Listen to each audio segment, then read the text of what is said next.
Okay, so I'm going to welcome everyone officially. My name's Laura Gordon, and this is JDAY USA. And I want to thank all of our sponsors. So we have Watchful, our premier sponsor. We have Joomla and Watchful, by the way. Thank you so much for being a premier sponsor for our event. We couldn't have done this without you.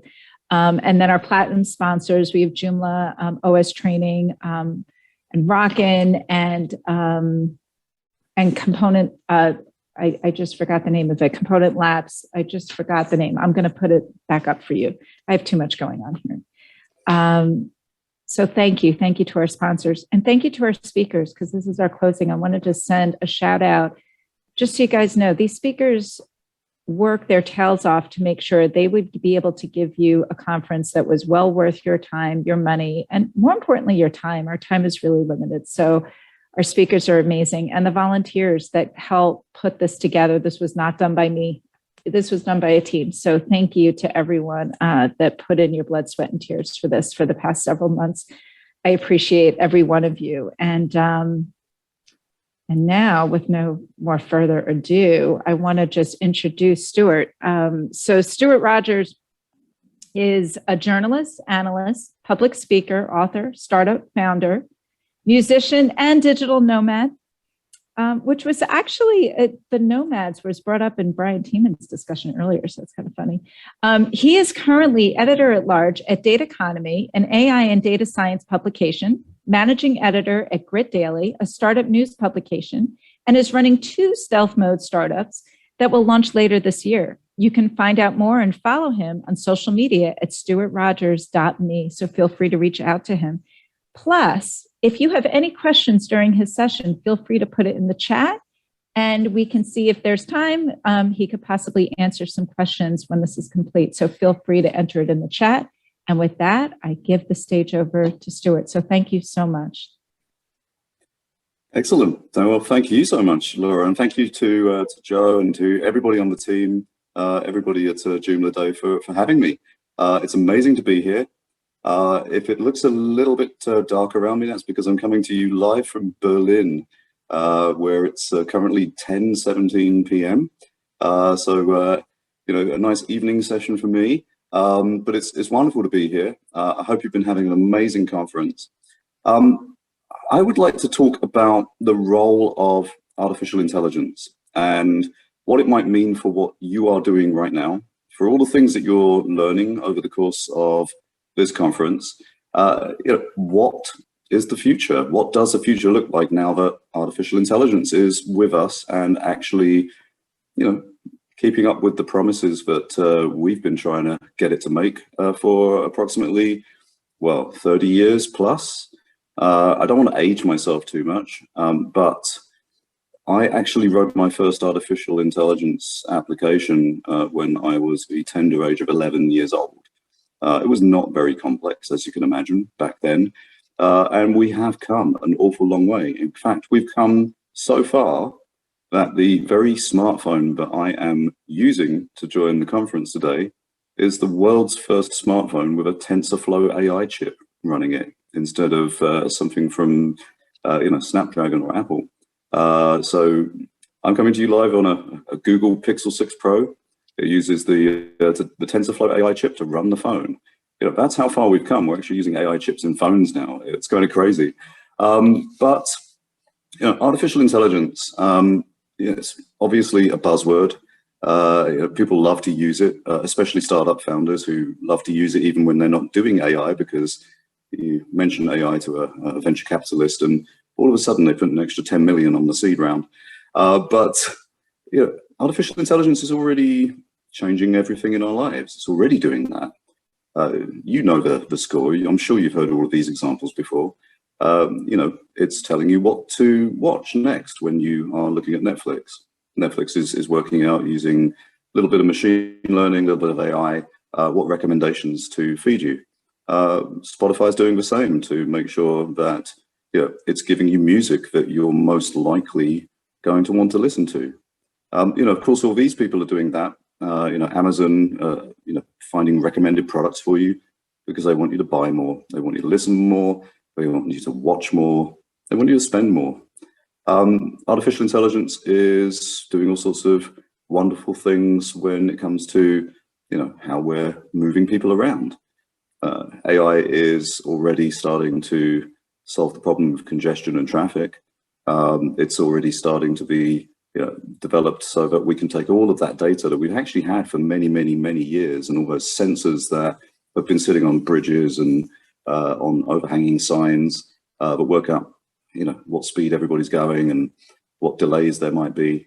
I mean, obviously, every time that you call an Uber, a Lyft, or a Bolt, or any of those ride-sharing solutions, they're getting pretty accurate in terms of how long that car's going to take to get to you, how long your journey will be, and it's taking all of the traffic into account because we've had all of those sensors for years. We've got all that data. We can make some pretty good estimations as to exactly what that experience is going to be like, and we're keeping you, the user, up to date all of the time. And of course, it's then being used to route the drivers to the destination in the most effective and optimized way. Artificial intelligence is sitting inside robots. If we want to talk about the future, let's talk about robots. I interviewed a robot called Pepper several years ago, just after it actually launched. And already by then, a whole load of Japanese banks had invested in a Pepper for each bank. It's that cute little robot that does lots of nice little tricks. It's got like an iPad on the front, but it's actually really, really good for customer service. In the Japanese banks, you go into a Japanese bank, Pepper greets you. You tell Pepper what you're at the bank for that day, and either it will offer to take you by the hand, literally, it raises its hand so that you can hold its hand, and it will then take you to the appropriate person in the bank. Or if you've had to take your kids into the bank with you, Pepper is quite happy to, if it's not busy, sit there and pop a game or two up on the iPad so your kids can be entertained whilst you're trying to work out how to afford to pay for your kids. Anyone with children knows exactly what I'm talking about. Oof, they're expensive, but worth it, obviously. So, we are using artificial intelligence all the time. And of course, the majority of people are using artificial intelligence to work out which advert to serve you for which product, on which device, in which location, at which time. AI, as with most technologies, is very focused on how to extract your hard-earned cash from your wallets. But AI has been getting into some really interesting areas. And of course, these are affecting you. Anyone that is involved in building websites, anyone that is involved in the SEO effort to make sure that your website is actually seen and that people come and they visit. Anyone that's involved in social media advertising to drive people to your website. All of those areas have been affected by AI recently. If you look at the early days of AI website builders, I was actually one of those people who jumped in with the Grid. I don't know if any of you have heard of the Grid, grid.ai. It was supposed to be a full AI website builder that basically would, build your website for you, and it would automatically, make the website look amazing for any purpose, any product, any service, any business. Ultimately, the Grid was an incredible disappointment. Let's all be completely honest. The Grid version 2 was a above average disappointment. They have promised to come out with something that will blow our minds with Grid version 3, but 10 years after it originally reared its head above the parapet, we're still waiting. In the meantime, lots of other people have already done what the Grid had promised to do. Now, are we talking about a situation right now where artificial intelligence can just build websites automatically? No, not quite. But if you look at some of the solutions that are available, Bookmark, for example. Bookmark will ask you a whole bunch of questions, and the same with something like Layer, which is a little bit beta at the moment. Impressly, Zyro, Jimdo, Weblium. Yes, I know it's 2022. Clearly, there are just no good names left anymore. I mean, Jimdo and Weblium. It's really hard to figure out a product and service name in 2022, trust me, especially when you need to make sure not only the domain is available, but all the social media. Yeah, but all of these ask you a questionnaire. You fill in that questionnaire. Some of them are really smart, and they say, you know, is there another URL or a couple of URLs where we can find information on this already, or you can show us a URL that gives us all the concepts of the product or service that you're trying to push, or the details of the website that you know, you want to build, and then it will go ahead. I've tried most of these.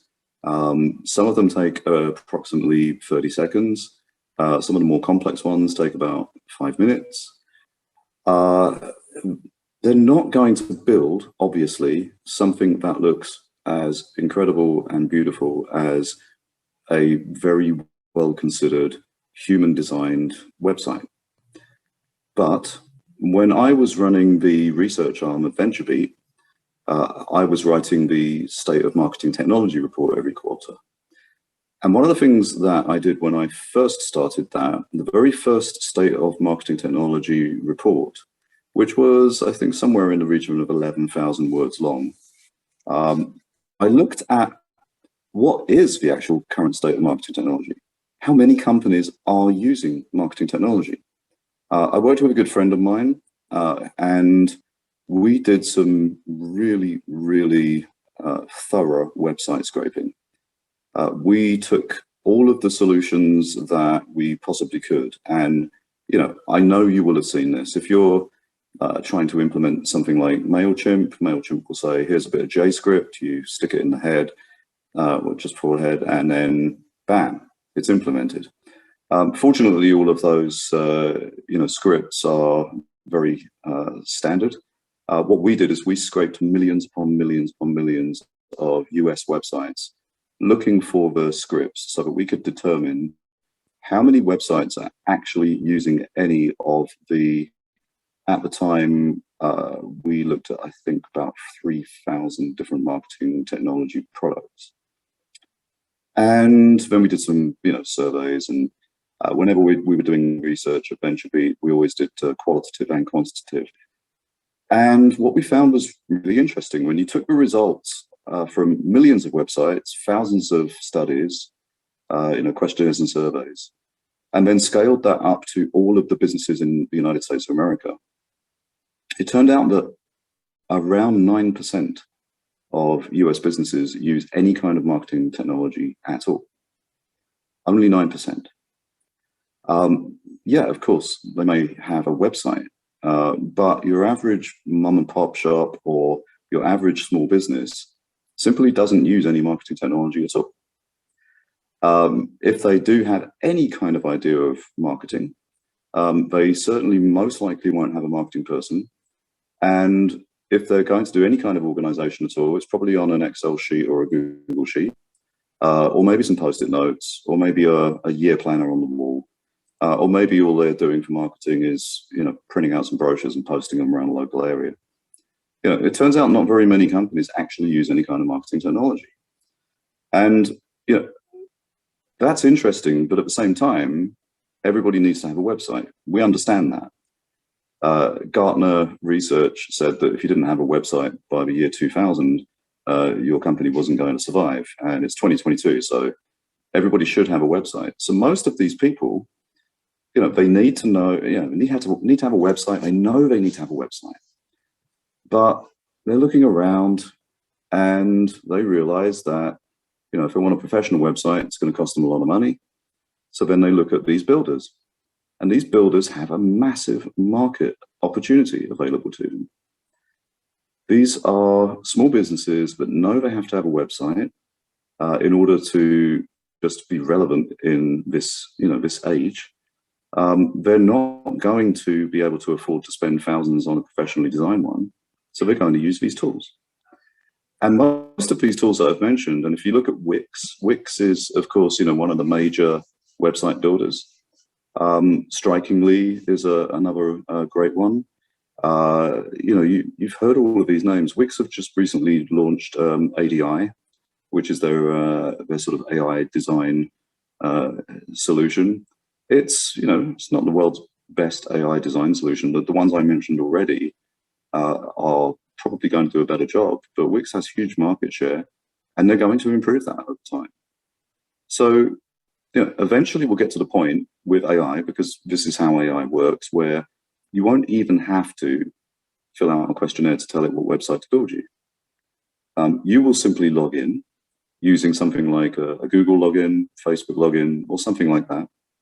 It will go and it will scrape through everything that you have been saying. It will probably be able to work out the difference between personal and professional posts, and it will most likely be able to build a website for you just based on your social footprint.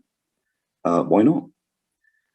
A lot of the things that you see that we've been doing with AI recently when it comes to building websites, which extend to picking the right images automatically, picking the right color schemes automatically. We haven't gone as far as building logos automatically for you, but Zyro has got some really interesting AI experiments inside, which include building out logos that might fit your organization. And if you look at something like 10Web, which is another one, 10Web is more designed to build a WordPress site automatically for you, but it's more for WordPress site builders. It's the kind of solution that will quickly knock something up that looks pretty awesome. And then, as a professional, you can go in, tweak it, change it. And what it's done is it's just save you time. And if it saved you time, then it's saved you cost, and therefore you're going to make more profit on every website you build. But all of this is mostly down to GPT-3. GPT-3, is of course the AI. It's open source AI, but it's basically doing a lot in terms of content creation. So, okay, website building. We can build websites in a couple of minutes now after filling out a questionnaire. They will probably look reasonable enough for most of these small businesses. Pretty much all of the solutions I've mentioned have got e-commerce capabilities, so then we can put our products and services in there and start making money. What about SEO? We always have to do everything with SEO in mind. There's no point in building something if Google can't see it, and there's no point in building something if it's not on page 1 of Google. We all know the old adage: if you want to hide a dead body, put it on page 2 of Google. Nobody will ever find it. So I've been looking at GPT-3. I've been looking at SEO and AI for SEO. Are we at a point with AI? Because we're not at a point where AI was just going to automatically build websites for us, but are we at a point where AI is better at SEO than people are? Having done lots of research on this, having tested a few solutions, having looked at other people's research and their tests, it's pretty clear to me that artificial intelligence and all of the different SEO products and services that are available are better at SEO than most human beings are. Just going to repeat that. AI is now better at SEO than most human beings are. It will take anything that you write and it will alter it so it is better for SEO. It will be completely coherent. It will look like a human being wrote it, but it will be better for SEO. It will know when it comes to using, say, for example, AI used on social messaging output. It knows which hashtags to either use or create automatically. If you want to write articles, and as a journalist and an editor, this is very interesting for me, because if I look at AI and writing articles, you have amazing solutions out there. Jasper is one that's incredible. And with Jasper, it will write really coherent and pretty amazingly good articles for you almost automatically. Almost all live sports reporting is done by AI now. And if we think about that, that means that artificial intelligence is going to ultimately, in maybe 5, maybe 10 years' time, take all of our jobs. But that shouldn't be something that you should be worried about. The reason for me giving you all of these amazing examples and to tell you that website builders right now are getting their SEO is definitely better than most humans. It's just a really great expert SEO professionals will still be better than AI. Article writing, content writing, you can super speed that up with something like Jasper. Even these days, if you want to build an app to put this all in, builder.ai is mostly run by AI now, and then the last sort of 20% is done by human beings. So you can even build an app really cheap and quick using builder.ai and then put this all in there. But I just wanted to make sure you're fully aware of the current situation and where we are, and that maybe in 5 years, possibly 10, but I think probably the speed that we are going, because we broke Moore's law a long, long time ago, and we are again doing hockey stick growth on processing speeds. Quantum computing is coming around the corner, which is going to change everything.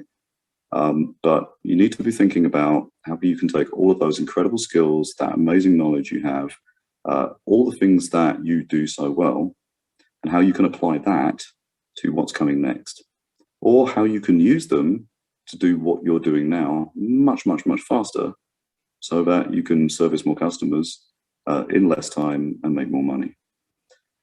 So don't be afraid of AI. Being afraid of AI is like being afraid of the machines that came in the Industrial Revolution. You know, in the end, these are just tools. You can either use a tool to replace people, or you can use it to augment their lives. If you run a team, use AI to augment your team's lives. If you work for somebody who is an autocratic style manager who's most likely going to fire people because the AI tool will do it better, go work for someone nicer. But think about these things, research them, take a look at it, take a look at all your skills, take a look at where you can apply them, and think about where you need to go next with this, because this is the current situation. And we will be at a point where websites will be getting built automatically within about 5 years, fully SEO compliant with all the content written. And that's something, as I say, not to be scared of, but something to take advantage of, be in front of, and enjoy. Because, you know, if you ask people of my age, mostly, if they're scared of AI, they say, yeah, because it's going to take my jobs. But, you know, if you ask young kids, because I've done this, if they're scared of AI, they say, no, I want AI to take my job, because then I can just go and sit in a beach in Bali. And that's kind of my attitude. Be aware of it, research it, take advantage, and then maybe you can just go all make loads of money and sit on a beach in Bali too. I'll see you there underneath the sun. Thanks so much.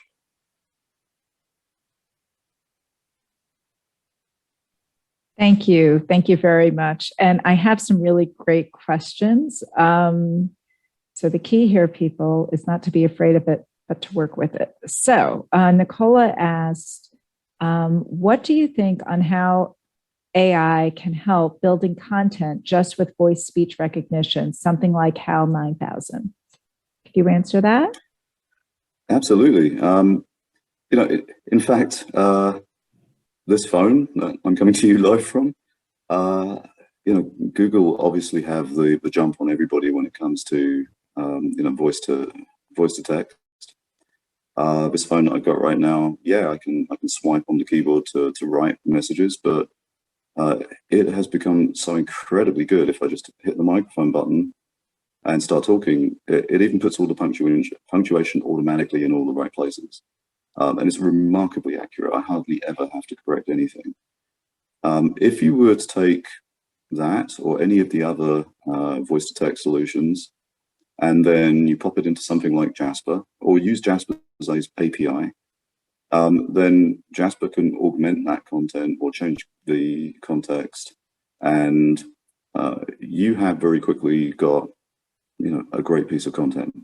And certainly it's faster than typing, even at the speed I type. You go one stage further than that and just run it through Grammarly before you go ahead and publish it, and make sure it's absolutely perfect from a spelling and grammar standpoint. And also that it's using active language instead of passive, and lots of other great grammar rules that the professional version of Grammarly will you know, put in there for you. And you're most likely going to have a great piece of content that is beautifully written to Associated Press style standards.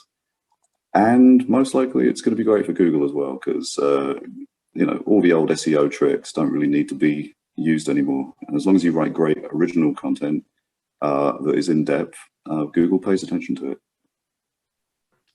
Thank you. Another question. Make sure I'm saying this right. When all would use that AI, okay. So would AI SEO, wouldn't still the best content win, not necessarily what's generated by AI? I think that's the question. So what's the difference between best content? Yeah, grammatically it'll be beautiful, right? But will it really be the best content? I think that's the question. So, yeah. Right. Yeah, I mean, Google cares about great content. Google cares about original content. Google cares about in-depth content. So even with all of those things, when you go ahead and put something up on a website, it still does make a difference if the target keyword is in the heading and one of the subheadings. There's an internal link as well as an external link somewhere in that article. There is the keyword somewhere in the metadata for the hero image or any of the images that you're using in that article. The target keyword has been mentioned enough times to give it enough weight so that Google knows that it is about that. You know, that last one is most likely going to be true of any well-written in-depth article on a subject. But you know, all of the little tweaks and changes that we do, making sure the keyword is in the URL, making sure the URL is not too long, making sure that the you know, the meta description is actually short and concise, and is going to be under 160 characters, and also mentions the target keyword. You know, all of those things are still going to make a difference. With the AI SEO solutions, they do all of that automatically. With humans, we forget sometimes. So even with amazing content, sometimes you get to a situation where nobody will ever find it because you didn't do the basics. The AI SEO solutions always do the basics. Thank you. I have another question. Joe, can you ask it yourself? I just unmuted you, and I want you to ask Stewart directly this question. Hey, Stewart, so how do we know that you aren't a deep fake AI yourself? You see, that's the thing, Joe. You don't. I could actually be giving right now 15 concurrent speeches on different conferences, and you would never know. Well, Joe, I mean, it's kind of on the fun side of deepfake. You know, it's a remarkable thing, and we've gone very quickly from something that you can obviously tell is not quite right because it's got that uncanny valley thing going on where you just know that there's something a little bit wrong with this and makes you uneasy. We've gone from that to things that can fool an entire population of people. We have examples from as recent as last month of you know, political speeches that are being given that were never given. You know, somebody created full speeches for you know, opposition politician that you know, he was never there for and never present for and didn't say. And nobody could tell the difference between that and actually, you know, him saying those things. Yeah, deepfake is on the one side incredibly interesting, and it can be a lot of fun, and there's lots of amazing stuff happening there, but it's also incredibly scary. And we are going to equally have to use AI, funnily enough, and if Adobe are doing this and many others, they're using AI to figure out if what people are looking at is a deepfake or not. This is going to be the same with quantum computing, by the way. You know, we constantly have this battle in technology. You know, quantum computers hold a huge amount of promise for tech and for everything that we do right now. But they also hold a huge amount of promise for hackers, because quantum computers will be able to crack encryptions and that we've, you know, never even been able to remotely think about before. And you know, when I think about these things in a balanced way, the hackers always get the technology first, because the hackers don't need to go through multiple levels of capital expenditure negotiations to, and budget adjustments and everything to buy the equipment. They just install, some malware on another million zombie computers, which installs malware on your devices, which, puts ransomware up and basically says, if you don't give us, 0.1 of a Bitcoin, we're not going to unlock your devices. They get loads of money really quickly, and they can just get the technology. And that's the constant battle that we have with technology. It's the constant technology war that we have is, people who want to use it for good generally tend to have a much slower and more expensive route for the tech than people who want to use it for bad. And that is making the deepfake war very interesting indeed right now. Okay. Thank you again. Thank you so much. And just as a reminder for everyone that's here, those of us that started building websites a really, really long time ago, when something like content management systems came out, we said, wait a minute, we're going to lose our jobs if we don't manage people's content. No, we just had to change our jobs because we didn't have to write the HTML anymore. So now it's going to evolve in another way. So they're still going to need experts to understand the SEO, to understand how to put the technology together and how to use it. And that's what every one of you are here for. So Stewart, I hope that was a quick summary of what. Absolutely. It's important. Yeah. And thanks again for having me. I hope everybody continues to have an amazing time at JoomlaDay, and thanks to the team so much. Especially for all of the work we did prior to this to make sure that we could bring this to you live via satellite from Berlin. So yeah, thank you also so much, and thank you all for the great comments as well. I'm just seeing them, all the little chats popping up in the corner of my phone, and I really appreciate those comments. So thank you all so much. I hope you continue to have an amazing time. And since I'm in Berlin, I'm going to be extremely stereotypical now, and I'm going to go to a club for the night to see my DJ friends play. So I hope you all have a great day. Enjoy. Thank you again. Thank you. And I'll save the chat for you and I'll send it over to you. So thank you again. Thank you, everybody. Now, next stop, kumospace.com, KUMOSPACE.com/JDAYUSA. Go over there. We'll see you at the bar. You can grab a drink and listen to some music. And thank you again. Thank you, Stewart. It was a real pleasure working with you and meeting you. So take care, everyone. Ciao.